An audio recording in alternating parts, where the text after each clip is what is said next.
জাতীয় সংসদ নির্বাচনের তফসিল ঘোষণার জন্য সব ধরনের প্রস্তুতি সম্পূর্ণ করেছে নির্বাচন কমিশন। চলতি সপ্তাহেই ঘোষণা হতে পারে তফসিল। ইতিমধ্যেই ছুটতে শুরু করেছে নির্বাচনী ট্রেন। রাজনৈতিক দলগুলো পুরোপুরি নির্বাচনমুখী এবং নির্বাচনকে কেন্দ্র করে শুরু হয়েছে জোট গঠন এবং আসন ভাগাভাগির এক ধরনের তোড়জোড়। সেই সঙ্গে রাজনৈতিক দলগুলোর মাঝে পাল্লা দিয়ে বেড়েছে অভিযোগ, পাল্টা অভিযোগ আর রাজনীতির বাহাস। বর্তমান রাজনৈতিক বাস্তবতা আজকের আলোচনায় আনবো। দর্শক, আমি ফার্নাস জুই, সবাইকে আমন্ত্রণ জানিয়ে শুরু করছি দেশ টেলিভিশনের নিয়মিত আয়োজন দেশ সাম্প্রতিক। নিবেদন করছে Arail angle, channel and square বার। নির্বাচনী জোট ও ভোটের বাস্তবতা, এই শিরোনামে আজকের আলোচনা এগিয়ে নিতে স্টুডিওতে আছেন দুজন সম্মানিত অতিথি। চলুন একে একে পরিচিত হই। আছেন রহিন হোসেন প্রিন্স, সাবেক সাধারণ সম্পাদক বাংলাদেশের কমিউনিস্ট পার্টি। সেই সঙ্গে আরও আছেন আনিস আলমগীর, সাংবাদিক ও কলামিস্ট। দুজনকে আমন্ত্রণ জানাচ্ছি আজকের আলোচনায়। জনাব রহিন হোসেন প্রিন্স, আপনাকে দিয়ে আলোচনাটা শুরু করি। যেমনটি নির্বাচন কমিশনের তরফ থেকে জানানো হয়েছে যে তফসিল ঘোষণার জন্য সব প্রস্তুতি শেষ করেছে কমিশন এবং চলতি সপ্তাহের যে কোনো দিন তফসিল ঘোষণা হবে, এমনটি আমরা জানতে পেরেছি। নির্বাচনমুখী রাজনৈতিক দলগুলো কিন্তু আজ আমরা দেখলাম যে জামায়াতে ইসলামী নির্বাচন কমিশনের সাথে বৈঠক করে জানিয়েছে আসন্ন ত্রয়োদশ জাতীয় সংসদ নির্বাচনে লেভেল প্লেইং ফিল্ড নিশ্চিত হয়নি। আপনি নির্বাচনী পরিবেশ কেমন দেখছেন? আচ্ছা, ধন্যবাদ আপনাকে। আমি বিশিষ্ট আলোচক আনিস আলমগীরকে ধন্যবাদ জানাচ্ছি। যারা শুনছেন তাদের শুভেচ্ছা জানাচ্ছি। প্রথমত আমি একটু কথা রেসপন্স করে তারপরে যাই। এই যে নির্বাচনের যাত্রা নিরঙ্কুশ করার জন্য অবাধ এবং সুষ্ঠু গ্রহণযোগ্য নির্বাচন এবং তার জন্য লেভেল প্লেইং ফিল্ড দরকার, সেটা আমি একটু পরে আসি। এটা আমরা প্রথম দিন থেকে বলে আসছি, কি আছে না আছে একটু বলবো। কিন্তু তার এছাড়া যে নির্বাচন কমিশন এই যে তফসিল ঘোষণা, এইটা নিয়ে অনেক কিছু আমি বলবো যে অপ্রয়োজনীয়ভাবে তারা কালক্ষেপণটা করেছে, কথা আমি বলতে বাধ্য হচ্ছি। দেখেন, খুব সহজ, অনেক কাঠখড় পোড়ানোর উপরে কথাটা কি আসছিল, প্রথম সপ্তাহে ডিক্লেয়ার করবেন, তারপরে আসলো দ্বিতীয় সপ্তাহে, এবং আপনারাও সবাই লিখলেন যে 7 তারিখে সভা, তারপরে 8 তারিখ বা 9 তারিখে ঘোষণা হবে।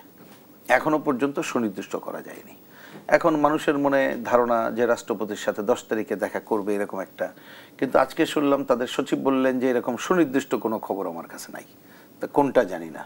এরকমও খবর শুনলাম যে কি একটা নাকি রেকর্ড হবে ভাষণ, সেটাও সচিব বললেন যে রেকর্ড হবে শুনেছি, কিন্তু কি হবে সুনির্দিষ্ট জানি না। তো এইটা অপ্রয়োজনীয়, মানে এমনি মানুষের মধ্যে আমরা যতটুকু মনে করছি নির্বাচন হবে, মানুষ তো এটা বিশ্বাস করে না। এই ধরনের বক্তব্যগুলো কি ধোঁয়াশা তৈরি করছে? আমি সেটাই বলছি যে মানুষ তো কনফিউজ, তাদের কনফিউশন আরো বাড়িয়ে দিচ্ছে। এটা অপ্রয়োজন। এবং এই কনফিউশন থাকলে হয় কি, কনফিউশনের সময় আপনি যে কোনো ইয়েস নো যেটাই করবেন মানুষ মনে করে হ্যাঁ জানতাম, মানুষ এটা কিন্তু সয়ে যায়। এটা একটা সাইকোলজিক্যাল এফেক্ট আছে। তো এখন এই ধরনের একটা সাইকোলজিক্যাল জায়গায় কেউ যদি করতে চায়, আমি পরিষ্কার করে বলি, পুরো দায় দায়িত্ব তাদের নিতে হবে। এই দায় কিন্তু জনগণ বা অন্যরা নেবে না, এবং এইটার জন্যে আগামীতে তাদের আরও বেশি জবাবদিহিতার মধ্যে আসতে হবে। আমি এইটুকু বলে থামলাম। এটা নিয়ে এখন মেলা কথা বলতে চাই না। আমরা চাই ঠিক আছে, যতটুকু হয়েছে দয়া করে একটা সুনির্দিষ্ট সময় ঘোষণা করে এটা আগায় যাওয়ার কাজটা করেন। এবার আসি, আপনি যাদের কথা বললেন আমি তাদেরকে নিয়ে কোনো মন্তব্য করা দরকার হয় না, তবে একটা কথা খালি মন্তব্য করতে হয়, সেটা হচ্ছে এই যে দেখেন লেভেল প্লেইং ফিল্ড, আমরা এই কথাটা আমি রিপিট করছি, এবং বিশেষ করে এখানে আনিস আলমগীর, ওনাকে এর আগে হয়তো বলেছি, আজকেও বলি, আমরা গত বছর 24 সালের দ্বিতীয়বার যখন ইউনূস সাহেব আমাদেরকে ডাকলেন বাম গণতান্ত্রিক জোট, আমরা কিন্তু লিখিত একটা বক্তব্য দিয়েছিলাম 5 অক্টোবর, উনি আগস্টে দায়িত্ব নেওয়ার পরে। তখন আমাদের বক্তব্য ছিল যে নির্বাচন ব্যবস্থার আমূল সংস্কারের জন্য যা যা করা সেই কাজটা করে অবাধ নির্বাচনে যেতে হবে, কিন্তু সেই কাজটাই হয় নাই। কেন? ধরেন আমরা এই যে সম ফিল্ড যেটা বলে, এইটার জন্য ভোটে দাঁড়ানো এবং ভোট দেওয়ার সমধিকার চাই, কিন্তু ভোটে দাঁড়ানোর তো সমধিকার এখন নাই, যে আলোচনা অন্যরা কেউ করছে না। কেন? ভোটে দাঁড়াইতে গেলে আপনি টাকা ছাড়া পারবেন না। আগে যা ছিল এখন জমানতের পরিমাণ এবং অন্যান্য খরচ বাড়িয়ে দেওয়া হয়েছে। আমরা বলেছিলাম এই দায়িত্ব যদি সরকার নিয়ে নিত, তাহলে কিন্তু আপনি অন্ততপক্ষে সবাই টাকা না থাকলেও একটা ভালো মানুষ দাঁড়াইতে পারত, ব্যাখ্যার দরকার নেই। আর অন্যান্য যত সংস্কার করে নাই, এবং যে দলটির কথা বললেন, আমরা যেমন অনেক দিন ধরে বলছি, আপনার এইখানে বহুবার বলেছি, একটা ভালো নির্বাচনের জন্য অন্ততপক্ষে কয়টা সংকট থেকে নির্বাচনকে মুক্ত করতে হবে। তার একটা কি উল্টা করে এবার বলি, একটা হচ্ছে প্রশাসনিক কারসাজি, যেটা নির্ভর করবে সরকারের উপরে। আর একটা হচ্ছে নির্বাচনে সাম্প্রদায়িকতা এবং ধর্মের ব্যবহার। আর একটা হচ্ছে ভয়ের রাজত্ব বন্ধ করা। আর একটা হচ্ছে পেশি শক্তি এবং টাকার খেলা বন্ধ করা, এই যে 5টা সংকট থেকে মুক্ত না করতে পারবেন না। কিন্তু এই যে যাদের কথা বললেন, আমি তো দেখি এইবার নির্বাচন শুরুর আগেই সাম্প্রদায়িকতা এবং ধর্মের ব্যবহার ভয়াবহ নেমেছে। তারা তো নাকি বেহেশতের টিকিট দিচ্ছে, তারা বলছে যে একটা ধর্মের কথা বলে বলছে যে এরকম একটা বাক্স থাকবে। তাহলে তারাই তো লেভেল প্লেইং ফিল্ড ধ্বংস করেছে, এবং সরকারের উচিত তাদের বিরুদ্ধে ব্যবস্থা গ্রহণ করা, নির্বাচন কমিশনের। কারণ আমাদের এখনো পর্যন্ত আরপিওতে এ ধরনের মানে সাম্প্রদায়িকতার ব্যবহার এগুলো কিন্তু নিষিদ্ধ। আমাদের বিভিন্ন যে এই যে মসজিদ, মন্দির, গির্জা, প্যাগোডা, এই সমস্ত জায়গায় যেয়ে কিন্তু এই ধরনের প্রচার নিষিদ্ধ, কিন্তু কেনা জানে তারা তো এগুলো করছে। সুতরাং তারা কি বললো এটা ব্যাপার না, আমি বলি যে তারা বরঞ্চ কতগুলো অপরাধ করেছে, সেই অপরাধের বিষয়ে এটা দেখা দরকার। আমাদের আরপিওতে এখনো পর্যন্ত যুদ্ধ অপরাধীদের কি বলে যে এই ধরনের নির্বাচন অংশগ্রহণ নিষিদ্ধ আছে, সেইটা আমি মনে করি নির্বাচন কমিশন দেখবে। নির্বাচন কমিশনের আর একটা ত্রুটির অন্যতম মনে করি যে আরপিও, কারণ এগুলো তো আরপিও সংশোধন করে করা দরকার, কিন্তু তারা সে রাজনৈতিক দলগুলোর সাথে আলোচনা করে নাই। তো এখন আরপিও একটা প্রচার করেছে, কিছুটা সংশোধন করবে শুনেছি, আমরা লিখিত বক্তব্য তাদেরকে দেয়া আছে। আমি মনে করি এখনো সময় আছে, ঘোষণার আগে তারা আরপিও আরও কিছু সংযোজন করে, আমি একটু আগে যে 5টা সংকটের কথা বললাম তার মধ্যে প্রশাসনিক কারসাজিটা সরকারের উপরে নির্ভর করছে।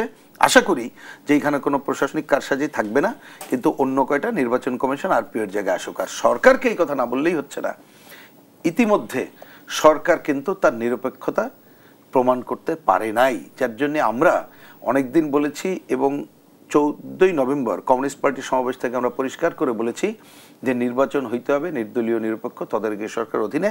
এবং ইউনূস সাহেবকে বলেছি আপনি নিজেকেই প্রশ্ন করেন আপনি নিরপেক্ষ কিনা। তারপরে বলেছি আপনি আপনার যে প্রিয় 3টা দল, এই 3টা দলই কিন্তু যে উপদেষ্টা পরিষদ, সেই উপদেষ্টা পরিষদের সম্পর্কে পরস্পর অভিযোগ করেছে। কে বলছে ওরা নিরপেক্ষ না, নিরপেক্ষ না। আমরা বলছি ঠিক আছে, আমাদের কথা শোনার দরকার নেই, আপনার প্রিয় দলগুলোর কথা শুনে যারা এই উপদেষ্টা পরিষদে নিরপেক্ষ না তাদেরকে বিদায় করে আপনি নির্বাচনকালীন সময় নিরপেক্ষ ব্যক্তিদের করেন। আর আরপিও তো আর একটা সংশোধনী কেন করছে না জানি না, এখন একটা ধোঁয়াশা রাখছে যে আপনি জানেন যে সরকারি চাকরি থেকে বিদায় নেওয়ার পরে মানে অবসরের পরে 3 বছরের মধ্যে নির্বাচন করা যায় না। আমাদের বেসরকারি উচ্চ পদে থেকেও বিদায় নিলে এরকমের আছে। আমাদের অতীতে কোনোদিন তত্ত্বাবধায়ক সরকারের অধীনে থাকার পরে কেউ নির্বাচন করে নাই। তো এখন আমরা বলেছি আরপিওতে এটা আনা উচিত যে যারা এখন উপদেষ্টা আছে বা এই ধরনের পদে আছে, এইবারের নির্বাচনে তারা অংশ নিতে পারবে না, এমনকি নির্দিষ্ট করা উচিত আগামী 5 বছরের আগে তারা নির্বাচনে অংশ নিতে পারবে। কিন্তু রহিম হোসেন প্রেসিডেন্ট প্রশ্ন রেখে আমি জনাব আনিস আলমগীরের কাছে যেতে চাই। ধরে নিলাম যে উপদেষ্টাদের নির্বাচনে অংশ নিতে কোনো আইনি বাধা নেই, কিন্তু নৈতিক বাধা রয়েছে কিনা, আমি সেই প্রশ্নটি আপনার কাছে রাখছি। পরবর্তী অংশে নিশ্চয়ই ফিরবো, উত্তরটি নিব। ধন্যবাদ জানাচ্ছি। এ পর্যায়ে জনাব আনিস আলমগীর, নির্বাচনের ক্ষেত্রে 5টি সংকটের কথা তুলে ধরেছে রহিম হোসেন প্রিন্স, এবং উল্লেখযোগ্য 2টি সংকট যদি আমি আপনাকে জানাই, সেটি হচ্ছে যে প্রশাসনিক কারসাজি এবং রাজনীতিতে ধর্মের ব্যবহার। আমরা যেটি দেখছি যে 5ই আগস্টের পর রাজনীতিতে আমরা দেখেছি যে আশঙ্কাজনক হারে এই বিষয়টি বেড়েছে, এবং আজও কিন্তু বিএনপির স্থায়ী কমিটির সদস্য সালাউদ্দিন আহমদ অভিযোগ করেছেন একটি দল ধর্মের নামে ট্যাবলেট বিক্রি করে জনগণের সঙ্গে প্রতারণা করার পরিকল্পনা করছে। তাদের জনগণ এরই মধ্যে জেনেছে, তাদের মুখোশ উন্মোচিত হয়েছে। রাজনীতির সাথে ধর্ম কিভাবে জড়িয়ে গেল? রাজনীতির সাথে তো ধর্ম মোটেও জড়ানো উচিত না, কিন্তু রাজনৈতিক দলগুলো করেছে, ধর্মভিত্তিক রাজনৈতিক দলগুলো এই সুযোগটা নিয়েছে। আগের আরপিওতে কিন্তু এগুলো ক্লিয়ার ছিল না, যে স্ট্রংলি ওদেরকে বাধা দেওয়া হয়েছিল। এখন তারা তাদের গঠনতন্ত্র পরিবর্তন বলেন বা নিজেরা যা ইচ্ছা তা করতে পারতেছে।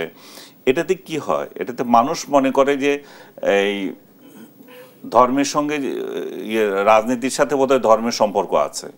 তাতে করে তারা বিভ্রান্ত হতে পারে, যে ধর্মকে রাজনীতি মনে করতে পারে। সবচেয়ে ক্ষতি হচ্ছে ওইটা, ধর্মকে তারা রাজনীতি মনে করতে পারে, যে যেরকম করে যাচ্ছে। কিন্তু এগুলো কার কথা কে শুনে? সরকার নিজে তো এগুলোকে দিচ্ছে, মানে এনকারেজ করছে। যেই ফ্রেন্স ভাইরা যে বৈঠক করলেন, এখানে দেখেন আপনি কতগুলো ইসলামিক দলগুলোকে দাওয়া দেওয়া হয়েছে, আর প্রগতিশীল রাজনৈতিক দলগুলোকে কোনো দাওয়াতেই দেওয়া হয় নাই। 52-55টা দল ছিল, তার মধ্যেতে ইসলামিক দল একটাও বাদ নাই। সব হুজুরেরা ওইখানে গিয়েছে, পোলাও কোরমা খাইছে বসে বসে ওনাদের সাথে একসাথে। তো এখন সেই তাহলে তাদের ভয়েসটা তো এখানে আছে। তারা এমন সব পরিস্থিতি, এমন সব সুযোগটা পেয়েছে 5 আগস্টের পর থেকে, তারা মনে করছে যে এই দেশটা ধর্মভিত্তিক একটা রাজনৈতিক দেশ হয়ে গেছে, এটা ধর্মভিত্তিক দেশ হয়ে গেছে, এবং সেই কারণে তারা ধর্মকে অপব্যবহার করছে, ধর্মের টিকিট বিক্রি করতেছে। এই একজনে বলল যে যখন ভোট দিতে যাবে তখন সাইদির চেহারা মনে আসবে, তখন এইখানে ভোট দিতে হবে। আজকেও আপনি যাদের যাদের উদাহরণ দিচ্ছেন, বিএনপি সেটাকে স্ট্রংলি বিরোধিতা করছে, আবার জামাত সেটার প্রেক্ষিতে বলছে যে কি সুন্দরভাবে যে বলছে যে আমরা ধর্ম ব্যবসা করবো কি, আমরা তো ধর্ম নিয়ে কাজ করি। ওটা তো আর ভালো করে বলছে, আমরা তো ধর্ম নিয়েই কাজ করি এবং ধর্মকে ব্যবহার করি না, আমরা নিজেরা ধর্ম বুকে ধারণ করি। মানে এটা কি শব্দগুলো আমার বলাটা ঠিক না, মানে ভাওতাবাজির মানে কত ধরনের হতে পারে আর কি। আপনাকে যে অভিযোগ করতেছি সেটাকে আপনি মডিফাই করে আবার আমার সাথে ভাওতাবাজি করছেন। ধর্ম কি ওনারা বুঝেন না? ধর্ম হচ্ছে যে ওই জিনিসটাই, ধর্ম নিয়ে যদি আমি রাজনীতি করি তাহলে এখানে তো প্রথম আমি ভোট দিতে পারি আল্লাহ আছে কি নাই। হ্যাঁ, তো এই বিষয়ে কি ভোট হবে? এটা দিকে ভোট দেওয়া যাবে না। তাহলে যখন যে কোনো সাবজেক্টে আপনি ভোট দিতে পারেন না, যেই সাবজেক্টে আপনি ভোট দিতে পারেন না, তো সেই সাবজেক্টে তো ভোট হবে না, ভোটে তো সেই সাবজেক্ট আসবে না। আল্লাহ আছে কি নাই যখন আমি ভোট দিতে পারছি না, তখন তাহলে ধর্ম কেন রাজনীতিতে আসবে? এটা ক্লিয়ার কথা। এবং এর ধর্ম ব্যবসা এবং স্বাধীনতাকে করা, মানে হেয় করা, পুরো ইউটিউব মোল্লাগুলোকে দেখেন আপনি, পুরো ইউটিউব মোল্লা যতগুলো আছে, ইব্রাহিম অমুক তমুক বা এগুলোর নাম আমার সব মনেও নাই, মানে যত ভাইরাল হুজুর আছে এবং সব ফাউল কথা বলার কথাবার্তা, মিথ্যা কথা বলার কথা। কালকে আমি একটা দেখলাম যে বলতেছে যে ৭১ প্রজন্মই খারাপ, বাংলাদেশের সবচেয়ে খারাপ প্রজন্ম। এগুলো যদি অন্য কোনো সময় হতো, এগুলোকে তো 2 গালে 4 চট দিয়ে সরকার বা প্রশাসন এদেরকে শিক্ষা দিয়ে দিত, কিন্তু এখন কে দেবে? কেউ তো এদেরকে কিছু বলছে না। এদেরকে বলছে না বলেই তো এরা এই আশকারা পাচ্ছে এবং এই ধরনের কথাবার্তা বলতেছে এবং ধর্মকে ব্যবহার করে ধর্মের টিকিট বিক্রি করে ভোট করার জন্য চাইতেছে। এবং বর্তমান সময় যেটি লক্ষ্য করা যাচ্ছে জনাব আনিস আলমগীর, যে আপনি ইতিহাস তুলে ধরলে আপনাকে স্বৈরাচারের দোসর আখ্যা দেওয়া হচ্ছে। এই তো পুরানা বিষয়, স্বৈরাচারের দোসর তো চলতেই আছে, কারণ আর কিছু তো পায় না, আর কি করবে? কারণ যখন কোনো যুক্তি দিতে পারবে না তখন একটাই তো জিনিস পায়, এই তো স্বৈরাচারের দোসর। কিন্তু সেই স্বৈরাচারের দোসর যে ওই স্বৈরাচারের বিরুদ্ধে কতবার বলেছে সেগুলো কিন্তু আর দেখবে না। এবং যে কেউ আপনি আজকে ওই জুলাই মাসে কি করেছেন বা এর আগে কি করেছেন সেগুলো কোনো বিষয় না। এখন আপনি একটা ওদের বিরুদ্ধে কিছু একটা দেন, আপনি স্বৈরাচারের দোসর হয়ে যাবেন। 15 মাসে আপনার চরিত্র বদল হয়ে যাবে। আপনি দেখলেন না এক প্রেজেন্টার এত কান্নাকাটি করলো পানি করে যে যমুনা টিভিতে, এবং সেই সময় তাকে আক্রান্ত করা হলো জুলাইয়ের পক্ষের লোক হিসাবে, তাকে আওয়ামী লীগ সহ অন্যরা আক্রমণ করলো। আবার সে যখন মুক্তিযুদ্ধের কথা বলছে, সে যখন বঙ্গবন্ধুকে অপমানের বিরুদ্ধে কথা বলছে এক রাজাকারকে, তখন বলতেছে যে এই তো বড় হয়ে গেছে এখন স্বৈরাচারের দোষ। মানে কোনো মন্তব্য কারো বিপক্ষে গেলেই কিন্তু আক্রমণের শিকার হয়ে যাচ্ছে এবং এগুলা এই সরকারের আমলে হচ্ছে। এর আগের আমলেও হয়তো, কিন্তু এই ট্যাগ দেওয়াটা একটু কম ছিল। এখন সবচেয়ে বড় নগ্ন ট্যাগ হচ্ছে ওইটা যে অমুক ওই টেলিভিশনে যায় কেন, ওই প্রেজেন্টার ওই থাকতে পারবে না, নতুবা ওই টেলিভিশনকে করে দেব। তোরা পলাতক কিছু ইউটিউবার, তোরা দেশ থেকে পালিয়ে গেছিস, চোর বাটপার কতগুলা। তো তোরা নিজেরাই যখন অনৈতিক কাজে লিপ্ত হয়ে এই দেশ ছেড়ে চলে যেতে হয়েছে, এই দেশে যারা আছে, এই দেশে যারা টেলিভিশনে যাচ্ছে, এই দেশে যারা অ্যাঙ্করিং করছে, এ দেশের মানুষের পক্ষে যারা কথা বলছে, এরা তো প্রত্যেকটা বীর পুরুষ, তোদের মতো তো পলাতক কেউ না। তো এই পলাতক ইউটিউবারগুলো যখন একটা টেলিভিশনকে হুমকি দেয় এবং ওই টেলিভিশনগুলো আবার সেটা মাইনে নেয় যে না ভয় আছে, তাহলে ওকে কেমনে ডাকি, ওকে কেমনে দিই। আমি যমুনা টিভিকে থ্যাঙ্কস দেবো যে তারা তাদের প্রেজেন্টারকে কালকে ওই যে প্রেজেন্টারকে নিয়ে তারা কথা বলেছে সেই প্রেজেন্টারকে প্রেজেন্ট করতে দিয়েছে। এটাই হচ্ছে সবচেয়ে বড় থাপ্পড়, এদের 2 গালে 4টা থাপ্পড় দেওয়া, যে ওদেরকে দেখিয়ে দিয়েছে তোরা হচ্ছে লাফাঙ্গা, তোরা হচ্ছে রাস্তার পাবলিক, টোকাই, তোরা এক একটা টোকাই, বিদেশে পলাতক, ভিউ ব্যবসা করিস। তোদের কথায় কোনো একটা টেলিভিশন কেন চলবে? তোদের কথায় কোনো একটা টেলিভিশনের ম্যানেজমেন্ট কিভাবে চলবে? তারা কাকে গেস্ট আনবে না আনবে? কোন কথা বলবে প্রেজেন্টার সেটা তোরা কিভাবে নিয়ন্ত্রণ করবি? তোরা কোন হনু হয়ে গেছিস?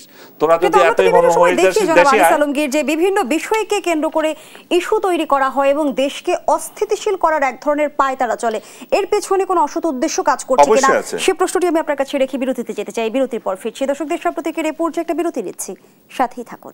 আবারও আমন্ত্রণ, আপনারা দেখছেন দেশ টেলিভিশনের নিয়মিত আয়োজন দেশ সাম্প্রতিক, নিবেদন করছে আড়াইল অ্যাঙ্গেল চ্যানেল আর স্কোয়ার বার। আমরা আবারও ফিরছি আলোচনায়।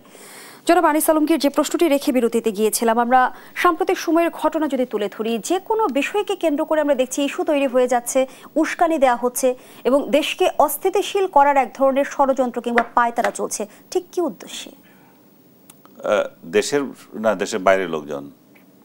আমরা অভ্যন্তরীণ সংকট তো দেখছি। অভ্যন্তরীণ সংকট যেটা হচ্ছিল সেটা অনেকটা কেটে উঠেছে। এখন নির্বাচনের দিকে ধাবিত হচ্ছে লোকজন। যারা আগে এগুলা মবে ব্যস্ত ছিল, এরা ইলেকশন মুখী হয়েছে। এখন তারা, আমি মনে করি যে ফেব্রুয়ারিতে ইলেকশন যে হচ্ছে এটা তারা এখন বুঝতে পারছে যে ফেব্রুয়ারিতে বোধহয় ইলেকশন হবে, এখন আর এগুলো করে লাভ নেই। মব চলতেছে সত্য, কিন্তু রাজনৈতিক দলের যে সাঙ্গপাঙ্গরা যেগুলো করতো এটা একটু কমছে। আর বিদেশ থেকে অনবরত আছে, কারণ এরা চাচ্ছে, বিদেশি যারা বসে আছে তাদের মধ্যে দুই ধরনের লোক আছে। একটা হচ্ছে যে আপনার বিগত সরকারের লোকজন আছে, তারা দেশকে অস্থিতিশীল করতে পারলে তারা মনে করে যে তাদেরকে ছাড়া যেহেতু ইলেকশন হচ্ছে, এই ইলেকশনটা না হোক এবং দেশের মধ্যে যত অশান্তি থাকে সেটা তাদের ক্রেডিট যায়। তারা মনে করে যে সেটা তাদের নেত্রী নাই বলে দেশ কত মানে অচল অবস্থায় আছে সেটা একটা দেখানো যায়। এবং সত্যিকার অর্থে তাদের নেত্রী নাই বলে যে কিছু ঘটনা ঘটছে না তাও না, সেরকম কিছু হচ্ছেও।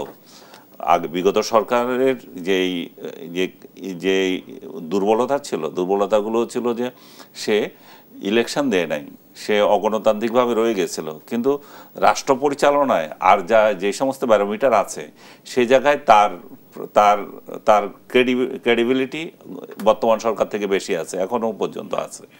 আপনি আইন শৃঙ্খলার পরিস্থিতি বলেন, অন্য বলেন, মানুষের চাকরি বাকরির কথা বলেন, অর্থনৈতিক প্রাণচাঞ্চল্য বলেন, এগুলাতে বিগত সরকারের সাথে তুলনা করলে মানুষ হতাশ।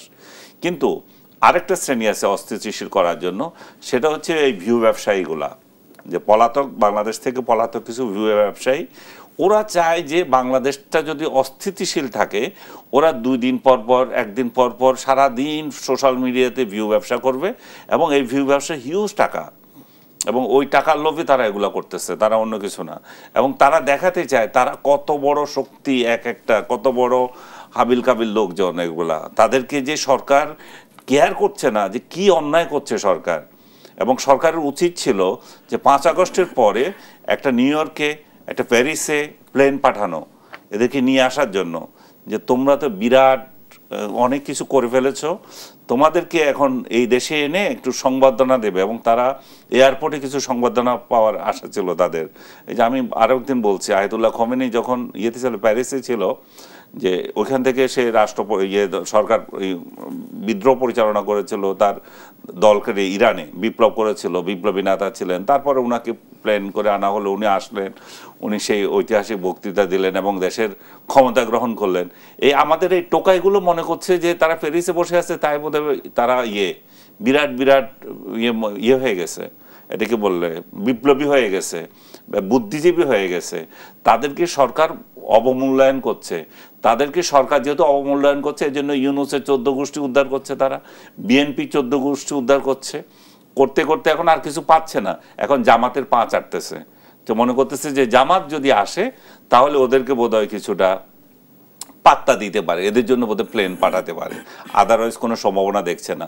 সো সিম্পলি দেশটাকে অস্থিতিশীল করার জন্য এবং জামাতের পা চাটার জন্য এবং নিজেদের ইগোকে টিকিয়ে রাখার জন্য তারা দেশকে ধ্বংস করার তালে আছে। ধন্যবাদ জানাচ্ছি জনাব আনিস আলমগীর। রহিন হোসেন প্রিন্স, উপদেষ্টাদের নির্বাচনে অংশ নিতে বর্তমান সময় আইনি কোনো বাধা নেই, কিন্তু বর্তমান বাস্তবতায় আমরা দেখছি ক্ষমতায় রয়েছে অরাজনৈতিক অন্তর্বর্তী সরকার, দল নিরপেক্ষ সরকার। সেই সরকারের উপদেষ্টারা যদি নির্বাচনে অংশ নেয়, নৈতিকভাবে এক ধরনের বাধা দেখেন কিনা? অবশ্যই, মানে 100% নৈতিক বাধা, শুধু দেখার ব্যাপার না, কোনো নৈতিক অধিকার তো নাই। কিন্তু আমরা নীতি নৈতিকতা তো যার যার মতো মূল্যায়ন করি, যার জন্য যে আরপিও করতে হয়, যার জন্য কতগুলো সিদ্ধান্ত নিতে হয়।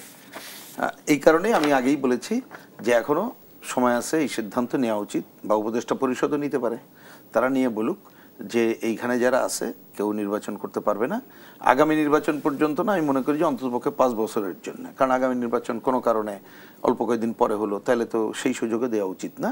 কারণ তাহলে এটা আমরা যে কথাটা আপনি সূচনা করেছেন যে লেভেল প্লেইং ফিল্ড বলতে যেটা বোঝায় সেটা হয় না, এই কারণে এটা অনৈতিক। আমি প্রসঙ্গের একটু রেসপন্স করি নির্বাচনের সময়ের জন্যে, কারণ আগের সময় নিয়ে সব কথা তো আর অত সবসময় বলারও জরুরি না।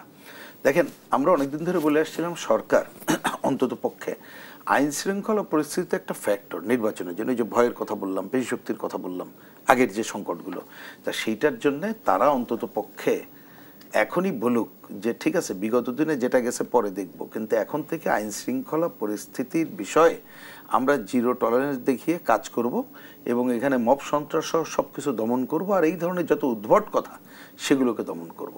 সেটা তারা করছে না। যেমন এইখানে আমি আজকে তো পরিষ্কার করে বলি, যেটা আনিস আলমগীর খুবই কারেক্টলি বললেন, যেমন আমিও আমাদের কাছে তো অনেক সময় দেখতে পাই না, এখন এই কি বলে হোয়াটসঅ্যাপে বা মেসেঞ্জারে আসে, দেখলাম একজন এই যে ওয়াজ কারণ নামধারী, সে 71-এর প্রজন্মকে যেভাবে কথা বলছে, তো এইটা যদি এই সরকারই তো দায়িত্ব প্রতিহত করা, তো এইটা তো করতে হবে। আজকে হ্যাঁ আপনি বাক স্বাধীনতা আছে বলেই কি আপনি মুক্তিযুদ্ধের বিরুদ্ধে, বঙ্গবন্ধুর বিরুদ্ধে সব কিছু করবেন? এই কথা তো আমি এই সরকারকে বলি, এটা একেবারে আমি দোষারোপ করেই বলছি। 5ই অগাস্ট অভ্যুত্থানের সময় আমরা কমিউনিস্ট পার্টি এবং বামপন্থীরা যে স্টেটমেন্ট দিলাম, কারণ এটা তো একটা আমাদের বিজয়ের বিষয়, এবং আমরা বলেছিলাম পূর্ণ গণতান্ত্রিক অধিকার প্রতিষ্ঠিত না হওয়া পর্যন্ত সংগ্রাম অব্যাহত থাকবে। কিন্তু ওই দিন সন্ধ্যায় যে আমাদেরকে কিন্তু বলতে হলো, বলেছি আমরা, এটা কিন্তু এখন বলছি নট দ্যাট, দেখতে পারেন ওই দিনই বলেছি মুক্তিযুদ্ধ ইতিহাস ঐতিহ্যের উপরে যে কোনো আক্রমণ রুখে দাঁড়াও।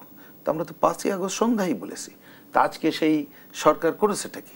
24-এর গণঅভ্যুত্থানের পর একটি পক্ষ কেন বারবার মুক্তিযুদ্ধ এবং 71-কেই আক্রমণ করছে? সহজ জিনিস, আমার মনে হয় এই কথা শতবার বলেছি, আবারও বলি, কারণ এই যে গণঅভ্যুত্থানে নানা ধরনের শক্তি ছিল পরিষ্কার, তার মধ্যে এইটা আমরা এর আগেও দেখেছি, বিশেষ করে কতগুলো জনতুষ্টিবাদী যে আন্দোলন, এই যে কোটা সংস্কার আন্দোলনে, এই আন্দোলনের মধ্যে দক্ষিণপন্থী প্রতিক্রিয়াশীল শক্তি ছিল, অতীতে ছিল, এইবারে তারা মানে ব্যাপক পরিমাণে ছিল, এবং এই যে গুপ্তভাবে ছিল, ওই নামে ছিল। দেখছেন না, এই যে এখনই তো এটা আমরা আপনাদেরই উদ্ধার করা জায়গায় দেখছি, এক সময় যারা মানে ছাত্রলীগের হয়ে শিবির নিষিদ্ধের কথা বলেছে, এখন দেখা যাচ্ছে তারাই শিবির, তারা ছাত্রলীগ নিষিদ্ধ করার কথা বলছে। তার মানে এই যে গুপ্তবাহিনী যারা ছিল, এবং পরবর্তীতে একেবারে এই সরকারের এক ধরনের তাদের বিরুদ্ধে ভূমিকা নেওয়ার কারণে যে প্রশ্রয় পেয়েছে, তাতে করে তারা ফুলে ফেঁপে উঠেছে, এবং তারা প্রথম দিন থেকেই এই অংশ মহান মুক্তিযুদ্ধ 1971-কে তারা 47 দিয়ে রিপ্লেস করতে চাচ্ছে। ওই যে মুক্তিযুদ্ধের বিজয়ের পরে কিন্তু পাকিস্তানি বাহিনী না 24 না 47 রিপ্লেস 47 ওইটা নিয়ে আসছে, আর 24 তো কাউন্টার পোস্ট করছে। 71-টি আপোষ করতে থাকলে এই পক্ষ আরো বেপরোয়া হয়ে উঠবে কিনা সামনেটিরা, সেই প্রশ্নটি রেখে যাচ্ছে। জনাব রহির হোসেন প্রিন্স, আবারও বিরতির সময় হয়েছে, দর্শকদের সম্প্রতিকের এই পর্যায়ে আবারও বিরতি নিচ্ছি, সাথেই থাকুন। আবারও আমন্ত্রণ, দেখছেন দেশ সাম্প্রতিক, আমরা আবারও ফিরছি আলোচনায়। জনাব রহির হোসেন প্রিন্স, আপনি নিশ্চয় অবগত আছেন, দীর্ঘ সময় পর প্রথম আলো রাজনৈতিক একটি জরিপ প্রকাশ করেছে, যেখানে উঠে এসেছে ডক্টর ইউনূসের নেতৃত্বাধীন অন্তর্বর্তী সরকার যেভাবে দেশ চালাচ্ছে তাতে অর্ধেকের বেশি মানুষের মধ্যে সন্তুষ্টি রয়েছে। 49.3% মানুষ বলেছেন তারা কিছুটা সন্তুষ্ট, এবং 5.2% মত তারা অত্যন্ত সন্তুষ্ট, অর্থাৎ সন্তুষ্টির হার 54%-এর অধিক। জরিপটি নিয়ে আপনার মূল্যায়ন জানতে চাই। দেখুন, আমি জানি সময় কম, এখানে বিশিষ্ট সাংবাদিক আনিস আলমগীর আছেন, তিনি সাংবাদিক, তার এ বিষয়ে আরও বেশি অবজারভেশন আছে, আমি বরঞ্চ শুনতে ইন্টারেস্টেড, এই জন্য আমি ছোট্ট দুইটা কথা বলি। দেখেন, আমরা একজন রাজনীতির মানুষ হিসাবে রাস্তাঘাটে চলি, মানুষের সাথে যে কথা বলি, আমি তার সাথে এর কোনো বাস্তবতা খুঁজে পাচ্ছি না, এটা হচ্ছে আমার পরিষ্কার বক্তব্য। আমি জরিপের অন্য টেকনিক্যাল দিক নিশ্চয়ই সেটা আলোচনা করা যেতে পারে। দ্বিতীয় বক্তব্য হচ্ছে, এখানে আমি দেখলাম যেভাবে সন্তুষ্টির কথা যেভাবে বলা হয়েছে, এইটা আমার হিসাবে মেলে না। আপনি দেখেন, ভেরি ইন্টারেস্টিং, সংস্কার বলা হয়েছে, এইটা কত মানুষ জানে, আর এই মানুষ সংস্কার নিয়ে কি হয়েছে আর কি জানেন? তা আমি জানি না কে কোন প্রশ্ন করেছে, কোন দৃষ্টিভঙ্গিতে করেছে, যে মানুষের সাথে করা হয়েছে কোন দৃষ্টিভঙ্গিতে করা হয়েছে। আপনি দেখবেন এখানে ডেঞ্জারাস বিষয় আছে, যে এই সময়ে আপনি প্রথম দিন আপনার খেয়াল আছে যে এখানে মুক্তিযোদ্ধা আমাদের এই যে কি বলে এমপি ছিলেন জাসদের, ওনার কবরে ওইখানে ইকল হয়েছিল বাদল ভাইয়ের, কেনা জানে ওনাকে, কেনা জানে বিশিষ্ট মুক্তিযোদ্ধা মাইনুদ্দিন খান বাদল। সরকার কোনো ব্যবস্থা নেয়নি, পরে কবর থেকে লাশ উঠিয়ে পর্যন্ত জ্বালিয়ে দেওয়া হয়েছে। তা কি না এই ধরনের মাজার কি পরিমাণ ভাঙা হয়েছে তো আমরা জানি। তো সেইখানে নাকি সন্তুষ্টির কথা বলা হচ্ছে। কিন্তু নিশ্চয়ই আগে আপনি অবগত আছেন, মার্কিন ফেডারেল সরকারের অর্থায়নে পরিচালিত IRI পরিচালিত এক জরিপেও কিন্তু উঠে এসেছিল যে অন্তর্বর্তী সরকারের প্রতি বাংলাদেশের মানুষ ব্যাপক আস্থা প্রকাশ করেছেন। 69% মানুষ বলেছেন যে ডক্টর ইউনূস ভালো কাজ করছেন, 70% জানিয়েছে তারা অন্তর্বর্তী সরকারের কর্মকাণ্ডে সন্তুষ্ট।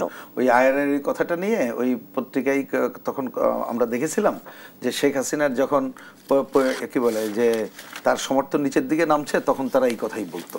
সুতরাং এইটা আমি ওইটাকে গুরুত্ব দিই না, বরঞ্চ আমি একটা মন্তব্য পরিষ্কার করে বলি, আমি বরঞ্চ দেখি এইখানে মানুষের কাছে যে যদি ওই ধরনের কথা নিয়ে আসা হয় তাইলে কি ভয়ের পরিস্থিতি এমন সে ভালোকেও মানে ভালো না থেকে বলছে হ্যাঁ আসি ভালো, সেটাই বলছে।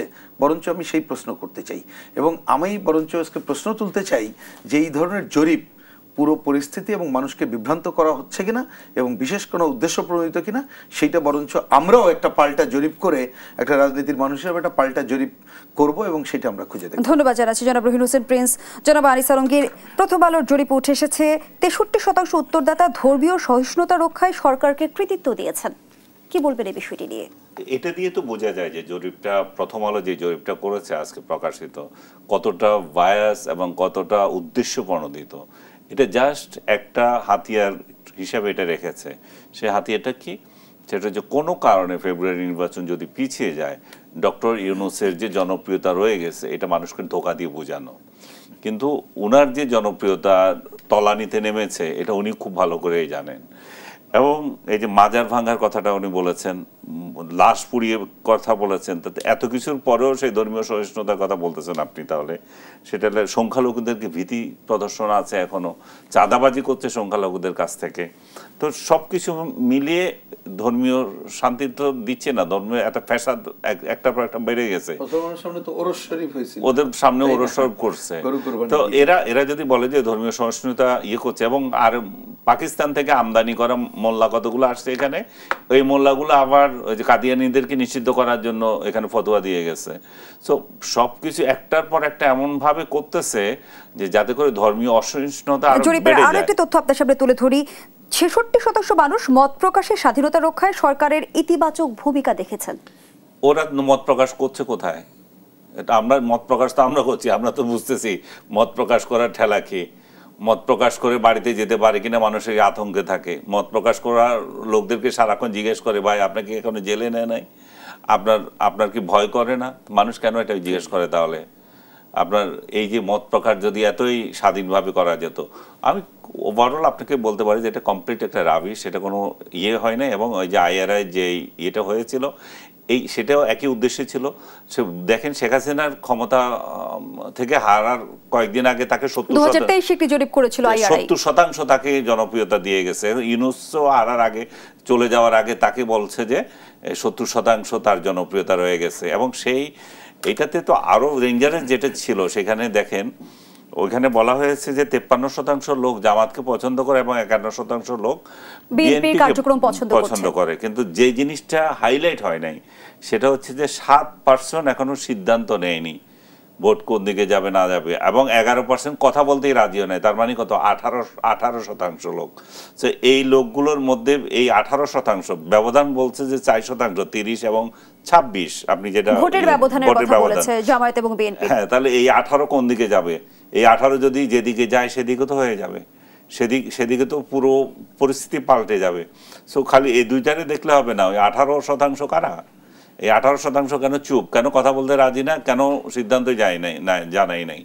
তার মানে নির্ভর করছে যে ভোটটা আগামীতে কি হবে, আসলে সেটাও কঠিন বিষয়। এবার নির্বাচন কি কিছুটা জটিল সমীকরণ হতে যাচ্ছে? হবে, কারণ এরকম যদি থেকে থাকে, এই 18% তো অনেক সিদ্ধান্ত গ্রহণের ক্ষমতা রাখে, যেটা 91 সালে যে খালেদা জিয়া এবং আওয়ামী লীগের যে নির্বাচন ছিল সেখানেও একই ঘটনা ঘটেছিল। আওয়ামী লীগ এগিয়ে আসে আর কমে ছিল বিএনপি, খুব কাছাকাছি, কিন্তু বিরাট একটা অংশ ছিল মতামত জানায় নাই। তো মতামত জানানোদের যারা জানায় নাই তারা কিন্তু তাদের মতামতে কিন্তু রিফ্লেক্ট করে। সো আমি মনে করি যে এই ধরনের জরিপগুলোর উদ্দেশ্য একটাই, ডক্টর ইউনূসকে যাতে আরো 5 বছর ধরে কিভাবে চালানো যায় সেই চিন্তার একটা ব্যাকআপ দিয়ে রাখা। যদি কোনো কারণে ফেব্রুয়ারিতে ইলেকশন না হয় তাহলে দেখানো যে সে কত জনপ্রিয় ব্যক্তি হিসেবে আছে। দুজনেই আসলে জরিপের পেছনে বিশেষ কোনো উদ্দেশ্য দেখছেন? 100% উদ্দেশ্য আছে, কারণ আমি কালকেও একটা ইন্ডাস্ট্রিয়ালিস্ট একটা মানে শিল্পগোষ্ঠীর সাথে কথা বলছিলাম, ব্যবসায়ী গোষ্ঠী, তাদের 3 ছেলে বাইরে, তাদের মা বাইরে, এখন এই প্রতিষ্ঠানটা চলতেছে না 6 মাস ধরে। শ্রমিক আমাকে একজনে বললো যে 6 মাস ধরে তারা বেতন পায় না। সো এতগুলো লোক যে বেতন পায় না, তাহলে আপনি যদি খোঁজ নেন আপনি এরকম দেখবেন কত ইন্ডাস্ট্রি বন্ধ হয়ে গেছে, কতজনের চাকরি চলে গেছে। ডক্টর ইউনূসের এই 5 আগস্টের বিপ্লবের পর থেকে এই বিপ্লবের ঠেলা এত বেড়েছে যে মানুষ ভাত খেতে পাচ্ছে না, মানুষের চাকরি থাকছে না। আমরা আমাদের আয়োজনের একেবারেই শেষ পর্যায়ে অসংখ্য ধন্যবাদ জানাচ্ছি জনাব আরিস আলমগীর। সেই বিপ্লবের সমাধান আমরা চাচ্ছি যে ফেব্রুয়ারিতে ইলেকশনটা দিয়ে সসম্মানে উনি যাতে বিদায় নেন। ধন্যবাদ জানাচ্ছি জনাব রুহিন হোসেন প্রিন্স আপনাকে। দর্শক, এখানেই শেষ করছি দেশ প্রতীকের আজকের আয়োজন। ধন্যবাদ এতক্ষণ আমাদের সাথে থাকার জন্য।